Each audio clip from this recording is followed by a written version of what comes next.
24-এর এই গণঅভ্যুত্থানে একটা গণহত্যা করা হয়েছে। বিডিআর হত্যাকাণ্ড, শাপলা হত্যাকাণ্ড থেকে শুরু করে হাজারে হাজারে গুম খুন বিচার বহির্ভূত হত্যাকাণ্ড করা হয়েছে, যাদের নির্দেশে সেই খুনিরা এই বাংলাদেশের কোনো গণতান্ত্রিক প্রক্রিয়া নির্বাচনে অংশগ্রহণ করতে পারে না।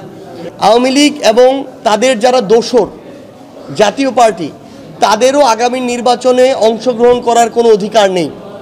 এবং এই জাতীয় পার্টির কত বড় সাহস, এই জিএম কাদেররা এবং এদের যারা সাঙ্গপাঙ্গ আছে, এরা যে ওই খুনিদের দোসর এবং প্রত্যক্ষ পরোক্ষভাবে ওই খুনিদের মদতদাতা, তার প্রমাণ এখনও পাওয়া যায়। তারা যখন বলে যে জাতীয় পার্টি এবং আওয়ামী লীগের অংশগ্রহণ ছাড়া নির্বাচন সুষ্ঠু হবে না, তাদের জন্মদাতা যে আওয়ামী লীগ এবং আওয়ামী লীগ যে তাদের পেলে পুষে বড় করেছে, এর প্রমাণ এখন তারা আবার নতুন করে দিচ্ছে, তাদের জাত চেনাচ্ছে।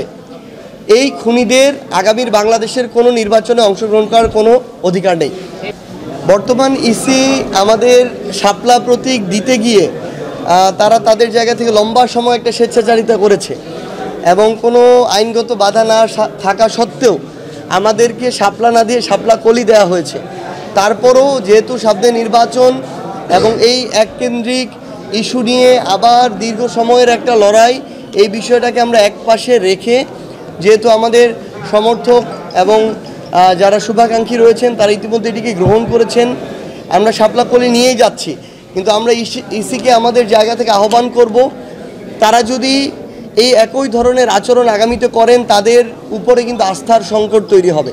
আমরা চাই তারা সর্বোচ্চ নিরপেক্ষ এবং সুষ্ঠুভাবে তাদের যে প্রতিষ্ঠানের স্বাধীন যে একটা সাংবিধানিক অবস্থান, সেটা যেন বজায় রাখে। তারা যেন পূর্বের ন্যায় কোনো দলীয় নির্বাচন কমিশনে পরিণত না হয়। যদি এই রকম তাদের ভিতরকার কারো চিন্তা বা চেষ্টা থাকে, তাহলে তাদের পরিণতি তাদের পূর্বসূরীদের মতোই হবে। এখন পর্যন্ত এনসিপি তাদের জায়গায় 300 আসনে নিজেদের প্রার্থী দেওয়ার জন্য তারা প্রস্তুতি নিচ্ছে, নিজেদের সংগঠনকে শক্তিশালী করার জন্য প্রস্তুতি নিচ্ছে।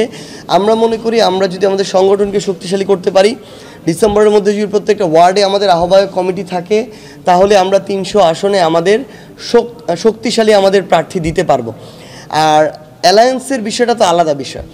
এটা আগামীর বাংলাদেশ এবং জনগণের স্বার্থকে সামনে রেখে যদি কোনো রাজনৈতিক দলের সাথে গুরুত্বপূর্ণ কিছু বিষয় ঐক্যমত্য হয়ে অ্যালায়েন্সের সুযোগ থাকে, যদি তারা জুলাই সনদ বাস্তবায়নে একমত থাকে, বিচারিক প্রক্রিয়াকে এগিয়ে নিয়ে যাওয়ার ক্ষেত্রে একমত থাকে, যদি তারা বাংলাদেশে ভারতীয় আধিপত্যবাদ বিরোধী এবং আওয়ামী ফ্যাসিস্ট বিরোধী তাদের অবস্থানটা শক্তভাবে ধরে রাখতে পারে, এই বিষয়গুলোতে যদি আমরা ঐক্যমত্য হতে পারি, তাহলে জনগণের স্বার্থে অ্যালায়েন্স হতেই পারে।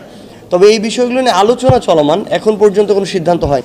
কোনো রাজনৈতিক দলের সাথে তাদের ঐক্যমত্য হয়, সেটা অ্যালায়েন্স ভিত্তিক হবে এবং আমরা জাতীয় নাগরিক পার্টি এনসিপি নামেই নির্বাচন করব, শাপলা প্রতীক নিয়েই আমরা নির্বাচন করব।